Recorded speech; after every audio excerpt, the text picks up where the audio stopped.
looking for his first top 10 of the year, and believe it or not, the first top 5 of his career.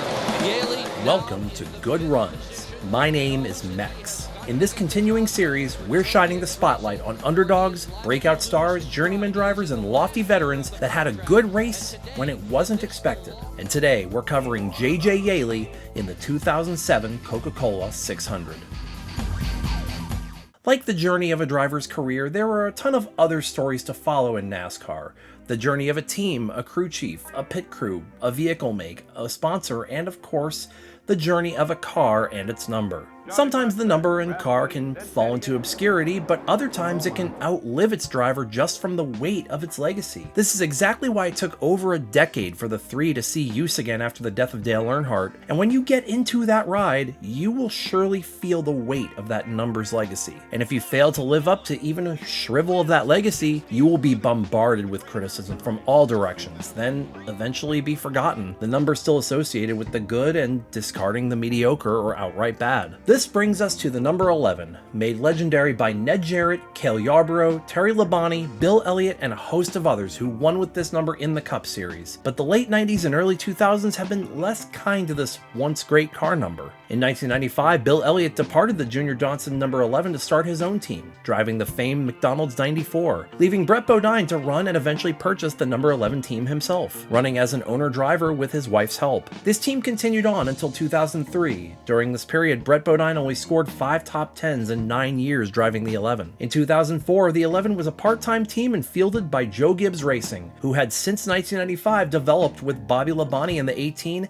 and Tony Stewart in the 20 as a championship-winning organization. Both of those car numbers now holding their own legacy. This is where J.J. Yeley comes into the picture. J.J. Yeley just ran green light all the way through turns 1 and 2, and now he's a victim of not getting off turn 2 quite as well as J.J. Yeley, whose full name is Christopher Beltram Hernandez Yeley, is a dirt outlaw driver and USAC driver who caught Tony Stewart's eye when he became the first winner of the USAC Triple Crown since Stewart. Like Stewart, Yeley also once drove in the Indy 500, finishing top 10 in that prestigious race in 1998. Stewart recommended Yeley to car owner Joe Gibbs, and Gibbs began to run Yeley in the Busch Series and Cup Series in some select races. trouble turn 2, J.J. Yeley and Brendan gone. It was obvious Yeley needed a little more development. He was still young, he had time. In fact, he nearly won the Busch Series race at Chicago until... I don't believe anybody's got any tires left, so there'd be no reason for anybody to come in unless... You need water. You need water. Like well, they're all coming in. They're all on pit road. Mike Walsh is going to stay out. Okay, I'm puzzled here. So am I. Yeah, this race was cursed. I think the Tropicana Orange in qualifying put a hex on this race. Justin Labonte won this race, by the way, because Mike Wallace ran out of fuel with like 1 to go. I still do not understand the strategy call on the 18's part, though. It was bizarre. Either way, Yeley put up good enough results in 04 to be tapped to drive the Busch Series number 18 full-time in 2005. But he wasn't the only up-and-coming driver Gibbs had his eye on. Kyle Busch in the Axiom 47 on the inside. And just outside of him in the 03, Denny Hamlin. You know, I'm pretty impressed with this 03 and Denny Hamlin. Now, this is a Joe Gibbs entry, and it's... Denny Hamlin was a kid coming out of late models who was winning damn near every race. Either way, Gibbs knew Labonte wasn't going to drive forever, and he wanted to start a third team with the number 11, so why not both? Denny signed a development contract with Joe Gibbs in 2004, and was slated to drive the number 20 in the Busch Series full-time in 2005, while Joe Gibbs selected Jason Leffler to field the brand new Cup Series team, the FedEx number 11. While Yeley and Hamlin got to work running their Busch Series season, both with modest results, but neither of them exactly lighting the world on fire. Meanwhile, all the other development drivers from other teams were kicking ass and taking names this season. Jason Leffler was... Yeah, here we go. Jason Leffler, an 11 car, hits the wall hard in turn 2. Caution will be out. Somebody got up on top of him. Terrible, horrible, no good, very bad in the 11. In fact, this new outfit fell outside of the top 35 in owners' points and failed to qualify for the Coca-Cola 600. They put Terry Labonte in the car at Sonoma, which gave it its best finish of the year, 12th, which, yeah, tied Leffler's finish at Martinsville, but the point still stands. Leffler was clearly not going to be a Cup contender with this team anytime soon, and was released from the ride only 21 races into the season, replaced with Terry Labonte, but then used after a few races almost like an audition for 2006. Whoever does the best gets to drive the car for 2006. So here's Yeley's results in the 11 ride in 2005. And here's Denny Hamlin's. I think it's clear who's getting the 11 next year. But hey, that works out great. Yeley can stay in the Busch Series and develop another year. You don't want to rush anyone. So both are moving up. Hamlin was looking to turn around the story of the number 11 and prove why it's among the most successful numbers in Cup Series history. And Yeley was looking to continue the legacy of the once great Interstate Batteries number 18 in 2006. Oh, caution is out. J.J. Yeley. Over in turn 2. Yeah, we do. J.J. Yeley in the middle of the track. Crash 18 down here in turn 4. J.J. Yeley right between turn 3 and 4. Pounds the wall. The worst thing about Yeley's rookie season in Cup is, while excuses are out there and common, they all founder when you compare it to rookie teammate Denny Hamlin, who arguably had less time to develop and had a much younger team behind him. While you could, of course, point out that the 18 team had been on a downward spiral since departure of Pontiac in 2004, and that the team finished 24th in points with a seasoned veteran in 05, or that Yeley, as a dirt car expert, had less stock car experience than Hamlin coming in, one can only speculate what exactly happened to cause Yeley to not even have a sniff at winning a race with this team. Something even Bobby Labonte was able to do with this struggling team in 2005, and something pretty much every other rookie on the campaign had the opportunity to do at least once, maybe save Stremme, and something Denny Hamlin did twice with the 11 team in 2006, not to mention the fact that Stewart, despite the mid-season struggle, won 3 of the 10 chase races while not being in the chase himself. Mind you, Stewart also drives for the same team, Joe Gibbs. It looks like Yeley decided to come down into pit lane and didn't let everybody behind him know, and I mean, took out 2 good race cars. Then you have moments like this, where you can't really blame anyone except the driver, and maybe to an extent the spotter. But this is where the honeymoon ended for J.J. Yeley. Be it he was either rushed up to Cup too quick, or the team was off, or that J.J. was not as talented as everyone thought he was, he would be the interim driver that would get replaced with other developing talent, and trust me, the talent pool would be massive in coming years, without ever having a chance at victory. It was a very familiar story. But then things started looking better? This has definitely been one of JJ's better racetracks. Made his first career start here a few years ago. Despite Yeley's rough rookie season in Cup, his Busch Series resume looked a lot more stacked, finishing 5th in points in 2006 with 22 top 10s and nearly winning at Kentucky, a race covered in a previous episode of this series. And by race 11 in 2007, it was looking a bit better on the Cup side as well. Yeley was sitting top 20 in points, not even a race's worth out of chase for the Cup contention. Sure, his teammates Hamlin and Stewart were still out there applying a liberal amount of belt to ass, and Hendrick was seemingly untouchable this year, but Yeley was stringing together consistent top 20s and top 15s and keeping it on the lead lap more often. And entering the Coca-Cola 600 at Charlotte, Yeley had a score to settle with the track that made his name remembered for all the wrong reasons last season.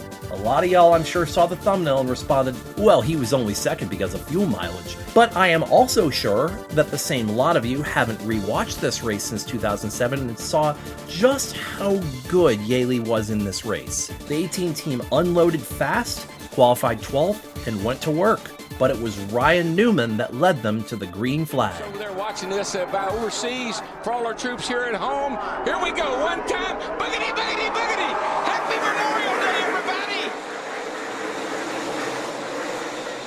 By lap 5, Yeley is battling teammate Denny Hamlin for the 6th spot. On lap 8, J.J. Yeley is then shown passing Dale Earnhardt Jr. for 5th. On lap 11, Kurt Busch passes his teammate Ryan Newman for the lead. Yeley is shown running 5th after commercials. Yeley gets his first shout out from the booth on lap 22, running 6th. I'll tell you a guy that's doing a pretty good job here on the get-go, Larry, is not too far behind the 19, that 18 car right there.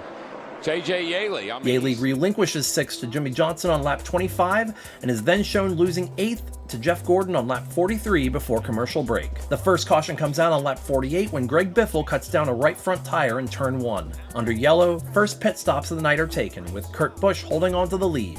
J.J. Yeley restarts 11th on lap 52. Only one green flag lap is run before a melee ensues in turn 1 when Jimmie Johnson loses a tire and the resulting avoidance causing 13 cars to crash, including Kevin Harvick, Tony Stewart, Clint Boyer, Juan Pablo Montoya, Jamie McMurray, and a host of others. Kyle Petty is then shown with great avoidance, surviving the crash somehow. On the next restart on lap 61, Kurt Busch leads, and J.J. Yeley restarts 9th. Not long after the restart, Yeley is seen battling Ryan Newman for 8th when another wreck ensues off of turn 4 where Tony Raines got loose and tagged Jeff Gordon, setting Gordon hard into the wall.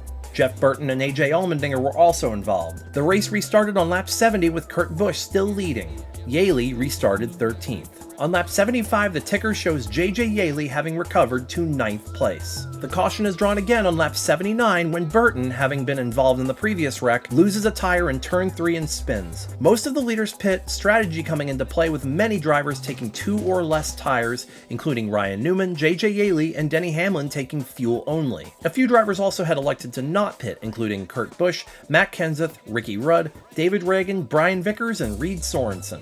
J.J. Yeley lined up 8th for the lap 83 restart. Dale Jarrett, driving the Michael Waltrip Racing 44, blows a motor in turn 1 and makes it back to pit road. Kurt Busch continues to lead. Soon after, Yeley is shown battling Brian Vickers for 5th position. On lap 94, Yeley is shown running in 5th place ahead of Kyle Busch. Kyle Busch passes Yeley for 5th on lap 97 right before commercial break. During commercials, Brian Vickers works his way into 2nd place in his Toyota, passing Matt Kenseth on the high side and beginning to run down Kurt Busch. On lap 113, J.J. Yeley is shown running 7th before green flag pit stops begin. Kurt Busch makes his way down pit road, giving the lead to Team Red Bull's Brian Vickers. Brian Vickers pits from the lead on lap 126, surrendering the lead to Kyle Busch. On lap 130, Kyle Busch comes to pit road, handing the lead off to Jimmie Johnson. Then Johnson pits, handing the lead to Tony Stewart. Then Stewart pits on lap 133, the lead turning over to J.J. Yeley for 1 lap. J.J. Yeley's pit stop is covered by the broadcast. Yeley had last pitted on lap 78, so this is a regularly scheduled pit stop. Mike, he could not have gone any further. He has done a nice job tonight. All 4 fenders are clean. Yeley knows he has got to take care of his equipment tonight more than any other all year long. And so far, so good. Edwards leads for a lap, as does Bill Elliott. Then it cycles back to Brian Vickers as the race leader, who has a 5-second lead at this point and is setting a blistering pace. The caution is drawn for debris on lap 141. A few drivers elect to take fuel only or 2 tires, among them the 18 of J.J. Yeley. Yeley gets another shout out from the booth for his elite run during a Fox 3D field rundown. J.J. Yeley having a great drive tonight in 4th, his teammate Tony Stewart 5th.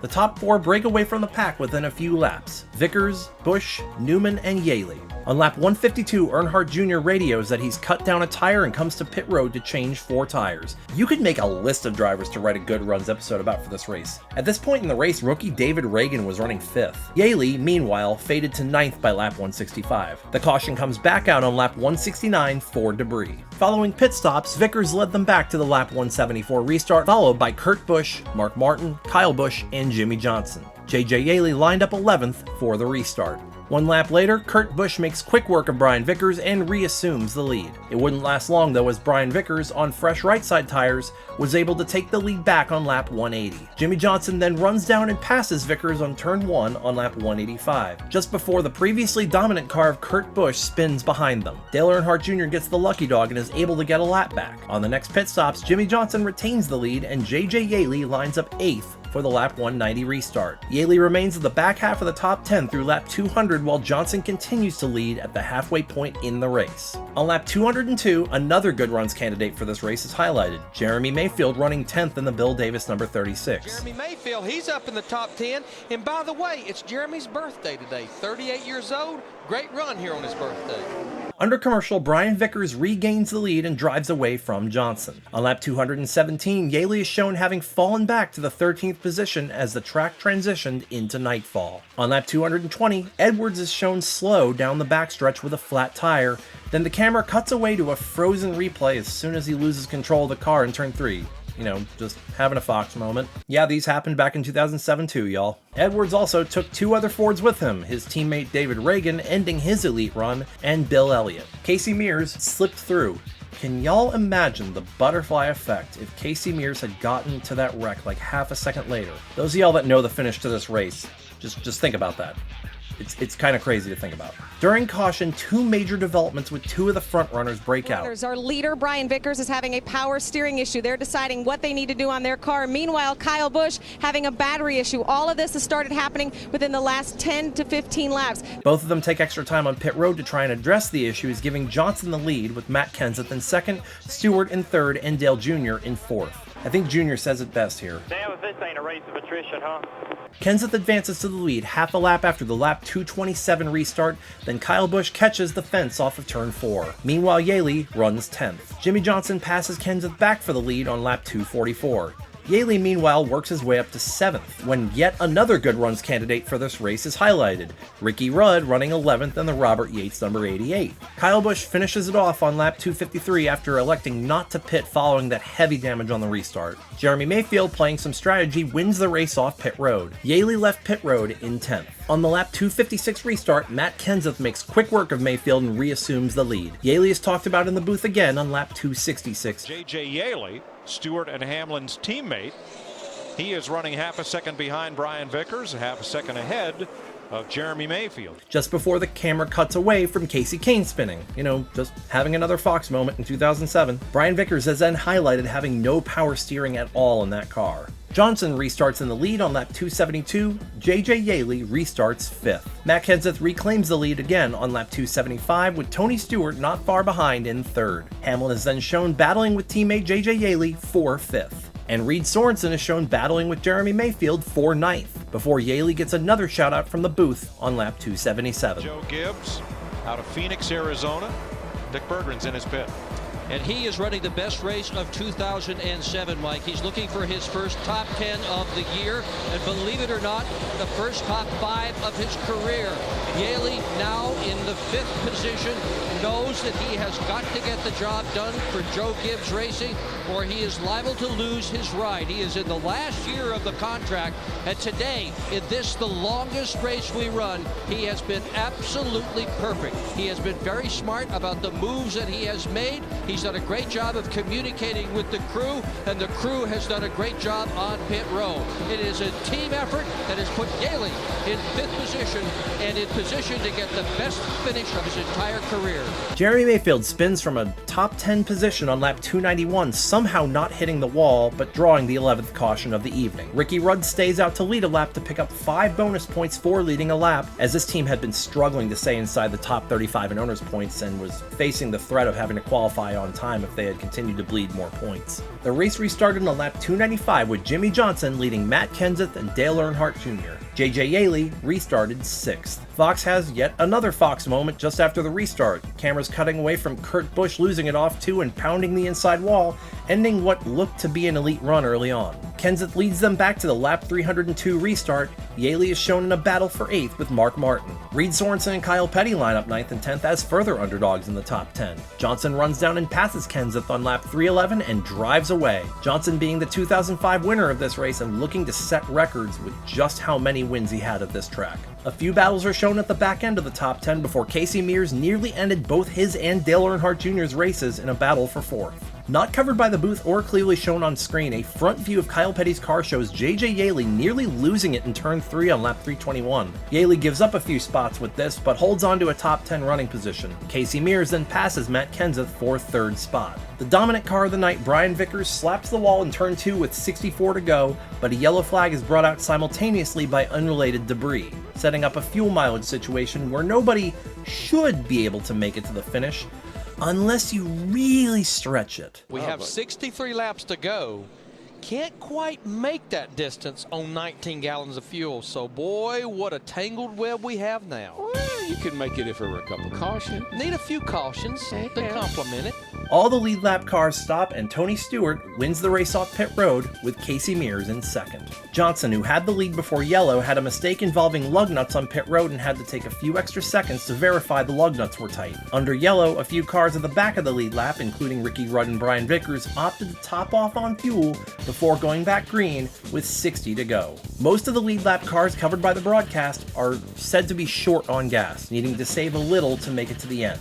including frontrunners Matt Kenseth, Jimmy Johnson, and Tony Stewart. Ricky Rudd's strategy is covered on lap 345, banking on cars in front of them needing to pit or running out in order to take advantage and potentially win the race if no yellow is drawn. Yeley's shown on lap 362, running 8th. As the laps wind down, the fuel mileage situation looks more and more dire, and most of the lead lap cars are going to need to pit. Mayfield's engine expires on lap 382, ending his elite run but not drawing a caution. Mears backs off a little, allowing Johnson by, and the booth makes note of Kyle Petty and Ricky Rudd also backing their pace down to save fuel. With 10 laps to go, Johnson is the first to peel onto pit road as Stewart continues to clock down the laps. Mark Martin pits with 8 to go, then Stewart follows with 7 to go, handing the lead to Dale Earnhardt Jr., then Dale Earnhardt Jr. pits the next time by, giving the lead to Denny Hamlin, with Mears second and Yeley third. Denny pits the next time by, Mears assumes the lead with 5 laps to go. The questions on fuel leaves everyone on the 25 pit box biting their nails, but JJ Yeley is then confirmed with 4 to go that he can go the distance.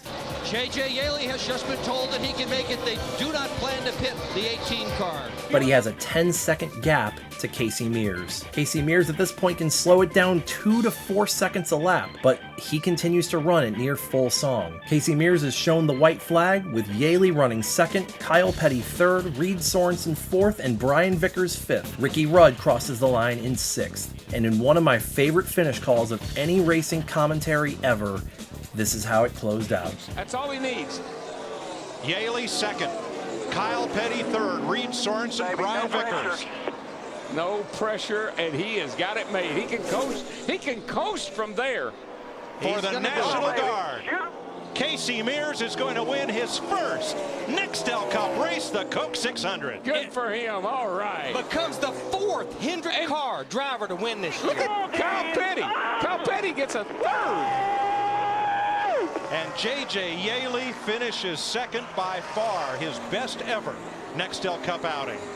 In a race full of attrition, it came down to the most attrition-based closing of all of them, and this is my favorite NASCAR race that I've ever watched. It was an evening packed full of good runs. Casey Mears, longtime underdog and newbie to the Hendrick stable this year, had struggled all year, and the 25 car was sitting on the edge of the top 35 in owners' points, and had it continued to go south, it might have had to qualify on pace in the following weeks. For Kyle Petty, it was the final top 5 of his career, and his first in 10 years. For Reed Sorensen, another solid showing to his sophomore season, and for Brian Vickers, it was the first top 5 for Toyota in the Cup Series. But among that was second place finisher JJ Yeley, whose career best before this race was 8th 2 times. This race contained the final lap that JJ Yeley would lead in the 2007 season in the Cup Series, as after this race Yeley failed to deliver, only scoring 2 additional top 10 finishes before being released from Gibbs in 2008. And to tie this back into the history of a car number, nobody wants to be the interim driver that tanks a legacy.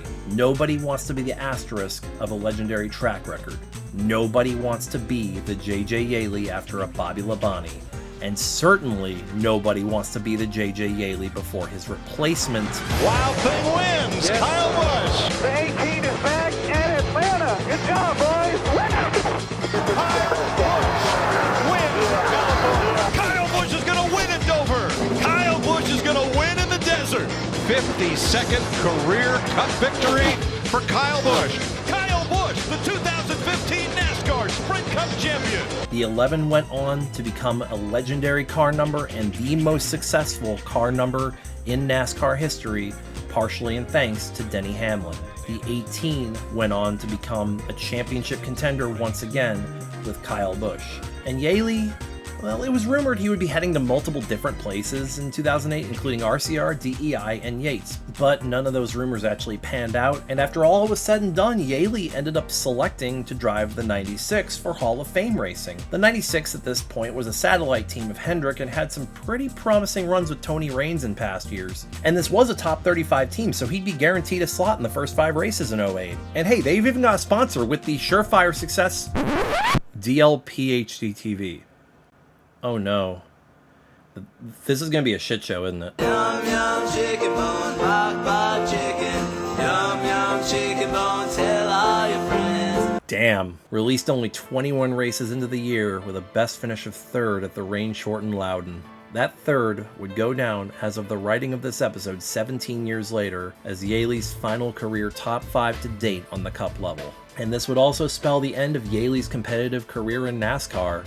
This is how much of Yeley's career in terms of number of starts following his departure from Hall of Fame had been completed. Yeley went on to become one of the greatest journeyman drivers in NASCAR history. Never a factor except on off occasions at Daytona and Talladega, usually driving for less funded startup or struggling teams, becoming a reliable and very passionate racer who can get the car to the finish in one piece. As of the writing of this episode, JJ has driven for nearly 40 teams under 53 different numbers and continues to drive to this day, rapidly approaching his 400th career Cup Series start, and several years ago usurped JD McDuffie for most NASCAR races ever started without winning a single one of them. And as he nears age 50, it's likely he will hold this record into retirement, barring an unforeseen act of divine intervention, which, if it was to happen, would be nothing short of the single greatest upset in motorsports history, and would certainly be a fan favorite, as JJ has gained a lot of respect from drivers and fans alike despite his status as a bust in NASCAR stardom.